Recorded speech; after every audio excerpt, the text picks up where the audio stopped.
welcome guests. Have you experienced a moment of serendipity? Do you know what I mean? A spark of inspiration that changes your perspective? I certainly have. I've had a lot of those, but I had a big one. It was about 6 years ago. I was out in Santa Fe, New Mexico for a class. I was wanting to start my own business. And I was sitting in a local coffee shop, enjoying my usual double decaf skinny latte, when I noticed on the bulletin board a flyer. Now, I don't remember what that flyer was for, but there was a quote across the top that really caught my eye. In big, bold letters, it said, "Those people who chase dreams are the most likely to catch them." Well, I had a dream. I wanted to start my own business. And it was a passionate dream, too. And I thought about the quote. It seemed obvious at first that if you want to catch a dream, you have to chase the dream. But I thought more about it, and I realized I didn't really know what it meant to chase a dream. I mean, it's fun to dream. We all have dreams, some great, some small. Perhaps you've dreamed of owning your own business. Or maybe like me, you dream of traveling to faraway places. Or perhaps you have a secret dream to be famous. How do we make those dreams reality? Can anything that we imagine become real? Einstein believed it. He told us that imagination is everything. It's the preview to life's coming attractions. But if I could, I'd ask him, I'd say, "Hey, genius, you're missing something here. Is it simply enough to have the dream?" That's what I was really struggling with. And I think about all the people that I've admired over the years, those people that chased their dreams and caught them. People that have been role models, successful women, like Naomi Judd. When I was young, I really admired her. I had all her records. And she believed that music could bring people together. She dreamed of being a country music singer. And she took that dream to Nashville, and with her daughter Winona became one of the greatest acts of the 1980s. I think of Debbie Fields. She believed that everyone is comforted by the simple pleasure of a warm baked chocolate chip cookie. And she turned that dream into a $450 million empire of Mrs. Fields cookie franchises. I'm sure you've been to one. There's one here in the mall. And I can't help but think of my idol, Jane Goodall. When she was a small child, she loved animals so much that she once spent 4 hours in the chicken coop just to watch a chicken lay an egg. She was so fascinated by the idea of it. She dreamed of observing exotic animals in Africa in their native habitat. And that dream took her not only to that continent, but on to become the world-renowned primatologist whose study changed our perception of the ancestry of man. I think of the amazing stories of these three women, and there's really a common thread there. So what is the magic ingredient? The secret to catching your dreams? I believe it comes down to one simple trait. Gumption. Good old gumption. I love this word, gumption. It's a silly word and it's fun to say. It almost feels like I should have suspenders on up here to say it, gumption. But just what exactly is gumption?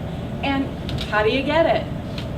And what is it about gumption that makes it the secret to catching your dreams? Well, this word has a history.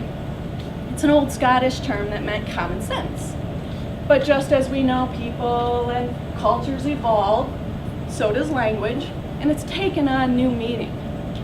It's great because it encapsulates a whole lot of meaning down into one little space. Now it means boldness and courage. That courage to go out on a limb, to go out beyond your expectations, out of your comfort zone.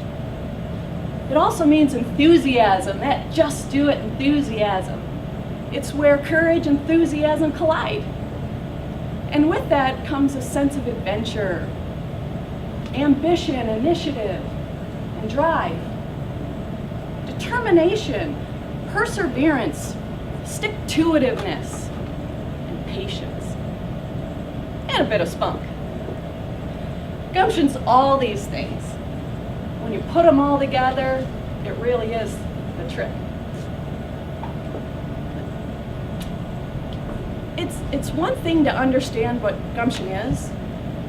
It's another to truly get fired up and feel it.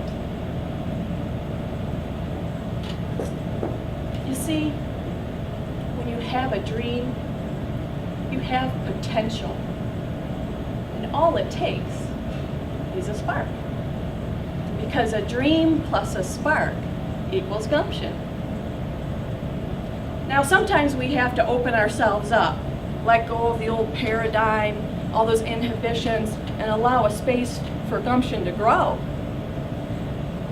Naomi Judd, she got a spark.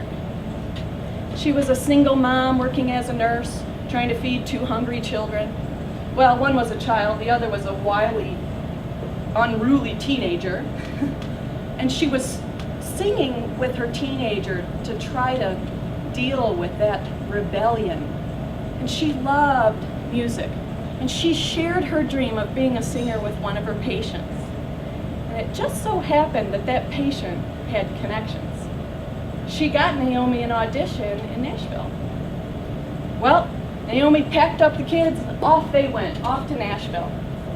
She says her knees were knocking as she walked down the halls of that record company, looking up on the walls the portraits of the people that had come before her. Kenny Rogers, Dolly Parton, even Elvis Presley. And there she stood in a $20 dress from a flea market and a plastic guitar. She didn't turn back. She went into that audition, and together with her daughter, they sang 2 songs that she had written. It was like she was there saying, "This is who we are, and this is what we do." Now that's gumption. And Debbie Fields, she got a different kind of spark. You see, she wanted to own her own specialty bake shop to bake chocolate chip cookies. And everybody in her life told her, it can't be done. It can't be done. Bad idea, they'd say, as they crammed cookies in their mouth. You're certain to fail, can't be done. Her friends, her family, her in-laws, even her husband admits he didn't think it could be done. He just went along because he wanted her to be happy. This was a 20-year-old housewife with no formal education. She'd been a C student, and it was 1977. It was just in 1974 that they passed the Equal Opportunities Act, allowing women to get loans at all. And it was the same time that Gloria Steinem was out on the street burning bras, rallying against a housewife, and Debbie wanted to bake cookies. And we all know she did. And that's gumption.